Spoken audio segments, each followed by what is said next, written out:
ഞാൻ Christy Joseph. ഇതെൻ്റെ ഭാര്യ ലീന. എല്ലാവരെയും പോലെ അമേരിക്ക എന്ന സ്വപ്ന സാമ്രാജ്യം എൻ്റെയും സ്വപ്നലോകമായിരുന്നു. പക്ഷേ ഇവളോടൊത്തുള്ള എൻ്റെ ഇവിടുത്തെ ജീവിതം കണക്കുകൂട്ടലുകളെല്ലാം തെറ്റിച്ചു. ഞാൻ മടുത്തു. അവൾക്ക് അവളുടെ ന്യായീകരണം കാണും. ഒരുപക്ഷെ അവൾ വിചാരിക്കുന്ന പോലെ ഒരു അമേരിക്കൻ ഭർത്താവായി മാറാൻ എനിക്ക് സാധിക്കാത്തതുകൊണ്ടാവാം. പക്ഷേ ലാലു പറഞ്ഞതുപോലെ ജീവിതം ജീവിച്ചു തീർക്കണ്ടേ? അതുകൊണ്ട് ലീന, ഞാൻ പോകുന്നു. I am leaving.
Christy, you never tried to understand me. We used to be so happy together. The first days of marriage, നമ്മൾ എന്ത് ഹാപ്പി ആയിരുന്നു. It was so colorful. It all ended so fast. But why? എവിടെയായിരുന്നു കുഴപ്പം? വെറും complex. Nothing but complex.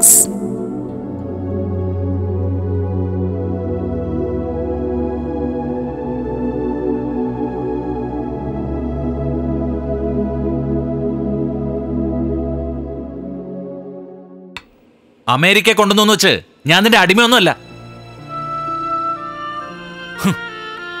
I am your husband and you are my wife. അത് ഓർമ്മ വേണം. ഏയ്, എന്തൊന്നും പറയാത്തത്?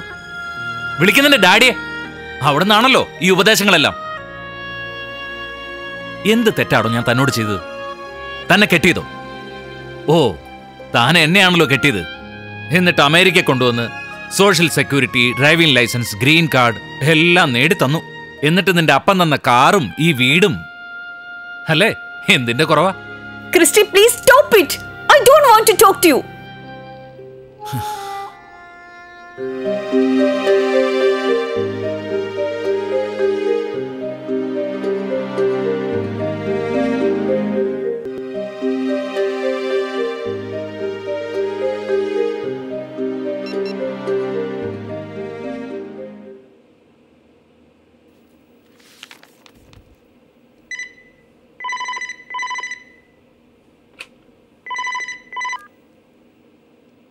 മമ്മിയോ മോളെ? Mummy, I am fed up. I can't do this anymore. ഞാൻ ഒരുപാട് ട്രൈ ചെയ്തു. നിന്നോട് ഞാൻ എത്ര തവണ പറഞ്ഞതാ, നീ കുറച്ചുകൂടി അഡ്ജസ്റ്റ് ചെയ്യണം. I did, Amma. അയാൾക്ക് കോംപ്ലക്സാ, plain complex. I can't get along with him. മോളെ, അവൻ വന്നിട്ട് 6 മാസല്ലേ ആയുള്ളൂ. Give him some more time. ഞാൻ ട്രൈ ചെയ്തതാ അമ്മേ. നീയും കുറച്ചുകൂടി ഡിപ്ലോമാറ്റിക് ആവണം. നീ ആ ഫോണും തന്നേ, അവളോട് ഞാൻ സംസാരിക്കാം. മോളെ, നാളെ ഉച്ച കഴിഞ്ഞ് പാലിസൈഡ് മോഡിലേക്ക് വരണം. അവനെയും കൊണ്ടുവരണം. ഞാൻ അവനോട് സംസാരിക്കാം. പിന്നെ നമുക്ക് അവിടുന്ന് ക്രിസ്മസ് ഷോപ്പിംഗ് നടത്താം. ഓക്കെ മോളെ? എല്ലാം നമുക്ക് ശരിയാക്കാവുന്നേ. ഓക്കെ. ഓക്കെ. അവളുടെ കാര്യം ഓർത്തിട്ട് എനിക്ക് ഒരു സമാധാനവും ഇല്ല. എന്തെല്ലാം പ്രതീക്ഷയോടെ നമ്മൾ അവളെ നാട്ടിലൊരു പയ്യനെ കൊണ്ട് കെട്ടിച്ചത്. അല്ല, അവനിവിടെ എന്തിന്റെ കുറവാ? അവളുടെയിലും കുഴപ്പം കാണും. തൊട്ടതിനും പിടിച്ചതിനും ഒക്കെ അവന്റെ കുറ്റം കണ്ടുപിടിച്ച ഇപ്പോഴത്തെ ആമ്പിള്ളേർ അവര് സമ്മതിക്കുവോ? അവൻ നല്ല പയ്യനാ, നമ്മുടെ മോള് നല്ലതാ. പിന്നെ എവിടെയാണോ പിഴച്ചത്? എല്ലാം ശരിയാകൂടി, നീ വിഷമിക്കാതെ.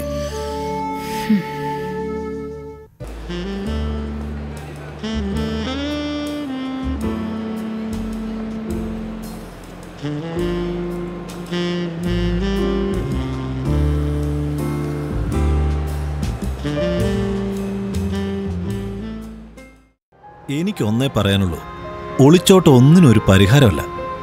എനിക്ക് അവളെ ഇഷ്ടമാടോ. പക്ഷേ എപ്പോഴും ഇങ്ങനെ കുറ്റപ്പെടുത്തലുകൾ കേൾക്കുമ്പോൾ ഞാനൊരു മനുഷ്യനല്ലേ.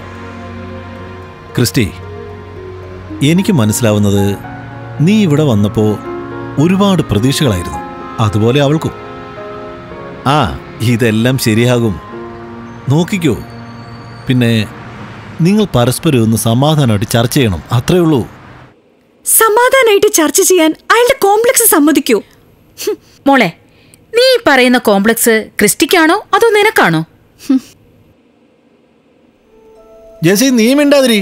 മോള് പറയുന്നതിലും കാര്യമുണ്ട്. കാര്യം അവന് വിദ്യാഭ്യാസവും വിവരമൊക്കെ കാണും. പക്ഷേ ഇന്ന് അമേരിക്കയിൽ അവൻ താമസിക്കുന്നത് എൻ്റെ മോളെ ഭർത്താവായതുകൊണ്ടാ. മോളെ നീ വിട്ടുകൊടുക്കണ്ട. ഇതെവിടം വരെ പോകുന്നു ഞാനൊന്ന് നോക്കട്ടെ. അല്ല, ഞാൻ അറിയാൻ മേലഞ്ഞിട്ട് ചോദിക്കുക, ശരിക്കും അവനെന്താ കുഴപ്പം? ജെസി, നീ മിണ്ടരുത്. എന്റെ മോടെ തലയിൽ കയറി നിറങ്ങാൻ ഞാൻ ആരെ അനുവദിക്കില്ല. അവനെ ഞാനത് കാണട്ടെ. എന്നെ അവന് ശരിക്കും മനസ്സിലായിട്ടില്ല, അതാ. മോളെ, പരസ്പരം വിട്ടുവീഴ്ചകളില്ലാതെ ഒരു ജീവിതമില്ല. അത് ഇന്ത്യയിലായാലും അമേരിക്കയിലായാലും. പിന്നെ ദാമ്പത്യ ബന്ധത്തില് സ്വർഗവും നരകവും സൃഷ്ടിക്കുന്ന നമ്മൾ തന്നെയാ. പപ്പ നിന്നോടുള്ള സ്നേഹം കൊണ്ടാ നിന്നെ സപ്പോർട്ട് ചെയ്യുന്നത്. ഞാനൊന്ന് പറയട്ടെ. നീ ഒന്നും പറയണ്ട. ദേ, എനിക്കൊന്നേ പറയാനുള്ളൂ. ഭാര്യയും ഭർത്താവുവേ യുദ്ധം കൊണ്ടല്ല പരസ്പരം തോൽപ്പിക്കേണ്ടത്, സ്നേഹം കൊണ്ടാ. മോള് ചെല്ലെ, സന്തോഷമായിട്ട് ജീവിക്കാൻ നോക്ക്. ചെല്ലെ.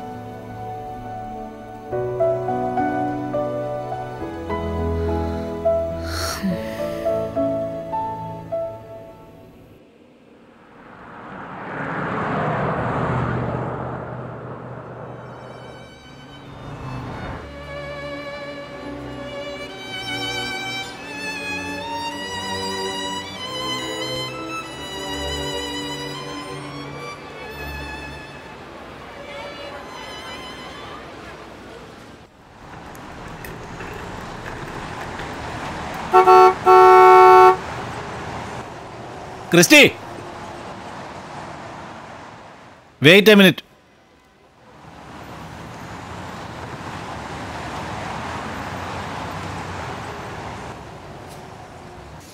ക്രിസ്റ്റി, ഞാൻ മുഖവരയില്ലാത്ത കാര്യത്തിലേക്ക് കിടക്കാം. എൻ്റെ മോളെ താൻ വിവാഹം കഴിച്ചപ്പോൾ തന്നോടൊപ്പം എൻ്റെ മോക്കൊരു ജീവിതം കിട്ടുമെന്ന് ഞാൻ പ്രതീക്ഷിച്ചു. എൻ്റെ കണക്കുകൂട്ടലുകളെല്ലാം പിഴയ്ക്കുന്നു തോന്നുന്നു. പിഴച്ചത് എൻ്റെ കണക്കുകൂട്ടലുകളാ. ക്രിസ്റ്റി എന്താ കണക്ക് കൂട്ടിയത്? എൻ്റെ മോടെ ഭർത്താവ് ഉദ്യോഗം ഭരിച്ച് ഇവിടെ രാജാവായിട്ട് ജീവിക്കാമെന്നാണോ?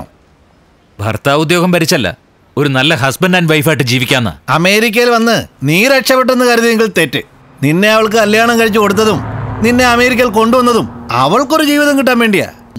അവൾ പറയുന്നത് കേട്ട് നോക്കിയും കണ്ടുമൊക്കെ ജീവിച്ചാ നിനക്ക് കൊള്ളാം. അല്ലെങ്കിൽ എന്താ ഭീഷണിയാണോ? അങ്ങനെയെങ്കിൽ അങ്ങനെ. ദേ, എന്നെ കൊണ്ടൊന്നും പറയിക്കരുത്. ആദ്യമൊക്കെ അവക്ക് എന്നെ ഇഷ്ടമായിരുന്നു, ഇപ്പോ അവക്കെന്നെ പോരാ. ജോലിയില്ലാത്ത ഭർത്താവിനോടൊരു പുച്ഛം. എല്ലാം നിങ്ങളുടെ ഉപദേശം എനിക്ക് മനസ്സിലായി. കൊള്ളാം. പിന്നെ അമേരിക്ക വന്ന് കുറെ പണം ഉണ്ടാക്കിയതുകൊണ്ട് മാത്രം കുടുംബ മഹിമ ഉണ്ടാവില്ല. ഓ, നീ ഒരു മിടുക്കൻ. അങ്ങനെ അങ്ങ് പോകാൻ വരട്ടെ, നിക്കട അവിടെ. ആഹാ, നീ ഇന്ന് ബാംഗ്ലൂരേ ഏതെങ്കിലും ചോട്ടാ കമ്പനി പട്ടിണിയും പരിവട്ടമായിട്ട് കഴിഞ്ഞേനെ. അട്ട പിടിച്ച് മെത്തെ കിടത്തിയ കിടക്കൂ. നിർത്തടാ. എന്റെ മോടെ പണവും 10 ദിവസമൊക്കെ അനുഭവിക്കണമെങ്കിലേ അവള് പറയുന്നൂടെ കേൾക്കണം. കേട്ടേ പറ്റൂ, അല്ലെങ്കിൽ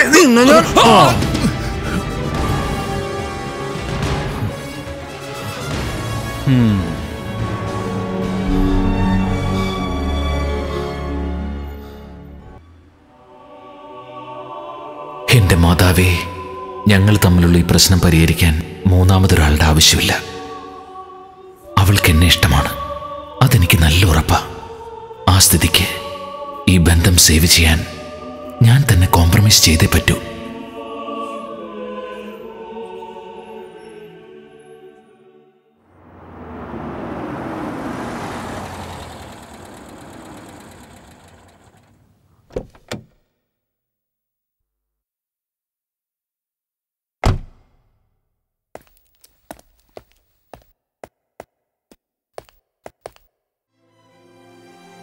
Leena, Leena, Please, leave me alone. Leena. Don't touch me. I'll call the police. Sorry Leena, daddy എന്നെ പ്രൊവോക്ക് ചെയ്തോണ്ടാ ഞാൻ അങ്ങനെ. I don't want to hear anything. എന്റെ ഡാഡി എന്റെ എല്ലാമാണ്. I love him so much. Leena, എനിക്ക് പറയാനുള്ളത് നിന്ന് കേൾക്കണം. No. കേട്ടേ പറ്റൂ. No. You know what? Since day one, you came to the US. My parents treated you like their own son. But you never care for them. How dare you speak to my family like that? Did you even call him for his birthday? No. Did you even thank him for the job he got you? Did you even listen to him? No. You just avoided because of your stupid comment. And the $5,000 you just took from my bag without even telling me? This marriage is a biggest mistake. I hate you. You are a cheat.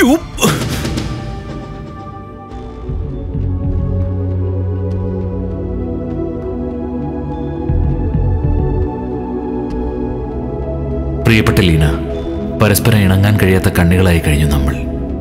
എൻ്റെ സങ്കല്പത്തിലൊരു ഭാര്യയല്ല എനിക്ക് കിട്ടിയത്. അതുപോലെ ഞാനും നിന്റെ സങ്കല്പത്തിന് അകലെയാണ്. പിന്നെ ആരെയും ചതിക്കാനോ കബളിപ്പിക്കാനോ അല്ല ഞാൻ നിന്നെ വിവാഹം കഴിച്ചത്. I know I have to change. So let me take a break. എന്ന് ഞാൻ നിനക്ക് സൂട്ടബിളായി തോന്നുന്നു അന്ന് ഞാൻ നിന്റെ കൂടെ ഉണ്ടാവും.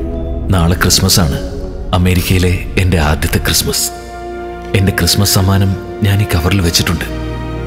സോറി ലീന, അത് വാങ്ങാൻ വേണ്ടിയാ ഞാൻ ആ ക്യാഷ് ബാങ്കിൽ നിന്ന് എടുത്തത്. Sorry for everything. Bye Leena, bye for now.